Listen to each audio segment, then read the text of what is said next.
नमस्ते एवरीवन। एक इंसान को इंटेलिजेंट यानी कि समझदार कब बोलते हैं? जब उनके पास सीखने की, समझने की और डिसीजन लेने की क्षमता हो।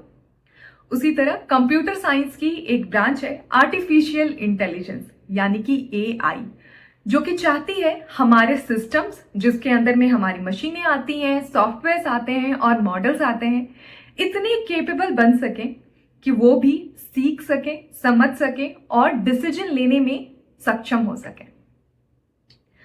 जिस दिन ये सिस्टम्स हमारे लेवल की यानी कि इंसानों के लेवल की सीखने, समझने और डिसीजन लेने की क्षमता को अचीव कर लेंगी, उस दिन हम कहेंगे कि आर्टिफिशियल जनरल इंटेलिजेंस यानी कि एजीआई अचीव हो चुका है। कुछ कॉमन उदाहरण देखते हैं एआई के, जो कि हम अपनी रोजमर्रा की जिंदगी में इस्तेमाल करते हैं। तो जैसे मैं अपने फोन को अनलॉक करने के लिए अब या तो फिंगरप्रिंट्स का इस्तेमाल करती हूँ या तो फेस अनलॉक करती हूँ, यानी कि मेरा मोबाइल फोन इतना केपेबल है कि फेस स्कैनिंग कर ले और मेरे फिंगरप्रिंट्स को आइडेंटिफाई कर ले और मेरे लिए मेरा फोन अनलॉक कर दे। उसी तरह हम अपने फोन पे वॉइस असिस्टेंट का इस्तेमाल करते हैं, जिसकी मदद से हम उनसे सवाल पूछ सकते हैं और हमको वॉइस के फॉर्म में जवाब भी मिल सकता है। तो ये सारे एआई के उदाहरण हैं जो कि हम डेली इस्तेमाल करते हैं बिना जाने हुए। अब समझते हैं कि ये जो सिस्टम्स हैं आर्टिफिशियली इंटेलिजेंट कैसे बनती हैं, यानी कि इसके पीछे का क्या प्रोसेस होता है। तो उसमें सबसे जो कॉमन तरीका है वो है हमारा मशीन लर्निंग का। मशीन लर्निंग के अंदर में क्या होता है कि काफी सारा जो डेटा होता है वो हमारी मशीन को दिया जाता है ताकि हमारी मशीन उससे सीख सके, उसके अंदर में पैटर्न्स को आइडेंटिफाई कर सके और उस बेसिस पे नए डिसीजंस को ले सके। यानी कि हमने काफी सारा डेटा दिया सिखाने के लिए, पैटर्न के आधार पे उन्होंने उस पूरे डेटा को समझा और उस हिसाब से डिसीजन मेकिंग यहाँ पे की गई। तो एक बहुत ही बेसिक सा एग्जांपल समझते हैं। जैसे कि मैंने अपने मॉडल को काफी सारे कुत्ते और बिल्लियों की फोटो दी, तो मैंने एक फोटो दिखाई और उसको बोला कि ये कुत्ते की फोटो है, फिर एक नई फोटो दिखाई, कहा कि ये बिल्ली की फोटो है, फिर एक नई फोटो दिखाई और कहा कि ये भी बिल्ली की फोटो है। ऐसा मैं 5000 फोटोज के साथ करती गई। तो हमारे मॉडल ने सीखा कि ये फीचर्स अगर दिखाई दें तो ये एक कुत्ता होगा और अगर ये फीचर्स दिखाई दे रही हैं तो ये एक बिल्ली होगी। अब मैं अपने मॉडल को जब एक नई फोटो दिखाऊंगी तो उसके लिए काफी आसान होगा आइडेंटिफाई करना कि ये कुत्ता है कि ये बिल्ली है। यहाँ पे बहुत आसान है समझना कि मैं जितना अच्छा डेटा और जितना ज्यादा डेटा अपने मशीन को दूंगी उतना बेटर मेरा मशीन क्वालिफाई कर पाएगा नेक्स्ट जो मैं फोटो उससे पहचान करवाना चाहती हूँ। यानी कि the better and more the data the better the model performs, उतनी अच्छी उसकी डिसीजन मेकिंग होती है। अब अपने रोजमर्रा की जिंदगी से एक उदाहरण समझते हैं। तो मोबाइल फोन के अंदर में आप अभी जीमेल पे जाएं। जीमेल पे स्पैम फोल्डर के अंदर में आपको जाना है और यहाँ पे आपको हजारों ऐसे मेल दिखाई देंगे जहां पे आपकी चाची ने नाइजीरिया के एक बैंक अकाउंट में आपके लिए 5000 करोड़ रुपए रखे हैं और आपको बस अपने बैंक अकाउंट की डिटेल्स भेजने हैं और आपको पैसे मिल जाएंगे। ये क्लियरली एक स्पैम है, आपके साथ धोखाधड़ी करने की कोशिश की जा रही है। तो पहले ऐसे काफी सारे मेल्स आया करते थे जो कि लोगों के इनबॉक्स में आते थे, काफी सारे लोगों को इससे स्कैम भी हुआ और फिर लोगों ने रिपोर्ट करना शुरू किया जीमेल को कि ये जो है ये स्पैम है, ये सही नहीं है, यहाँ पे स्कैम करने की कोशिश की जा रही है। तो फिर आइडेंटिफाई किया गया कि उनका जो ईमेल हेडर होता है वो कैसा होता है, उनके जो भेजने वाले जो सेंडर्स हैं उनकी आईपी एड्रेसेस कैसी हैं, क्या लोकेशन है उनकी, उसके अंदर का जो कंटेंट रहता है वो कैसा रहता है।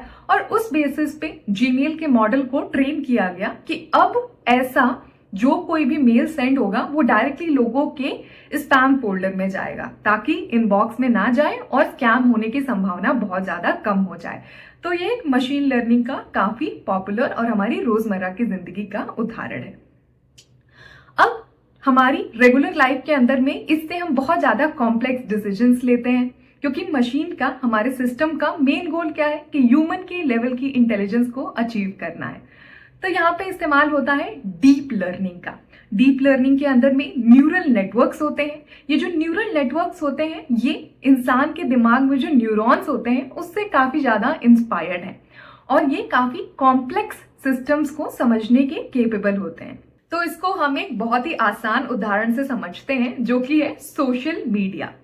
तो सोशल मीडिया प्लेटफॉर्म्स जैसे कि फेसबुक, इंस्टाग्राम, यूट्यूब, इनका मेजर ऑब्जेक्टिव होता है आपकी इंगेजमेंट को बढ़ाना, ताकि आप अपने दिन का ज्यादा समय सोशल मीडिया पे ही लगे रहें। और इसी हिसाब से आपकी रिकमेंडेशन फीड को डिजाइन किया जाता है।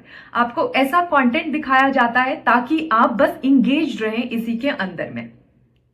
और आपकी रिकमेंडेशन फीड को डिजाइन करने के लिए आपके बारे में डेटा इस्तेमाल किया जाता है, मॉडल को ट्रेन करने के लिए, समझाने के लिए। और इसके लिए आपने पहले किस तरीके के कंटेंट के साथ इंटरेक्ट किया है, आप किस तरीके के कंटेंट में ज्यादा समय बिताते हैं, आपके अगल बगल लोग किस तरीके का कंटेंट देखते हैं, आपकी उम्र क्या है, आपकी प्रोफाइल क्या है, आप जिंदगी के किस पड़ाव पे हैं। और इससे काफी ज्यादा फैक्टर्स का इस्तेमाल किया जाता है आपको अंडरस्टैंड करने के लिए। तो आपका पहले का पैटर्न कैसा था, उस आधार पे मॉडल को ट्रेन करना, ये कहीं ना कहीं मशीन लर्निंग है। लेकिन उसके साथ साथ हम और पैरामीटर्स को यहाँ पे ऐड कर रहे हैं, आपके बारे में और जानकारियों को जोड़ रहे हैं। मॉडल को आपके बारे में जितना पता रहेगा उतना ही बेटर उसको डिसीजन लेने में आसानी होगी। इसी से हम समझ सकते हैं कि जितने ज्यादा पैरामीटर्स रहते हैं उतना आपका बेटर मॉडल यहाँ पे बनता है। आजकल डीप लर्निंग की एक बहुत ही स्पेशलाइज्ड ब्रांच काफी पॉपुलर हो रही है, जिसका नाम है जेनरेटिव एआई, यानी कि जेन एआई। तो आप जो चैट जीपीटी, ग्रॉक, क्लॉड के बारे में सुनते हैं, ये जेनरेटिव एआई के मॉडल्स हैं, जिनको कि ओपन एआई, XAI और एंथ्रोपिक नाम की कंपनियां लॉन्च करती हैं। जैसे मशीन लर्निंग हो या डीप लर्निंग हो, यहाँ पे हम काफी ज्यादा डेटा के आधार पे अपने मशीन को सिखाते थे, उनको पैटर्न रिकॉग्नाइज करने की क्षमता डेवलप होती थी, वो सीखते थे इस माध्यम से और फिर डिसीजन लेने के केपेबल होते थे। जेनरेटिव एआई के अंदर में मॉडल्स जो हैं वो जेनरेट कर सकते हैं, खुद से टेक्स्ट, इमेज, वीडियो को प्रोड्यूस कर सकती हैं। और यही एक बहुत ही इनोवेटिव चीज है जिसने जेन एआई को बहुत ज्यादा पॉपुलर कर दिया।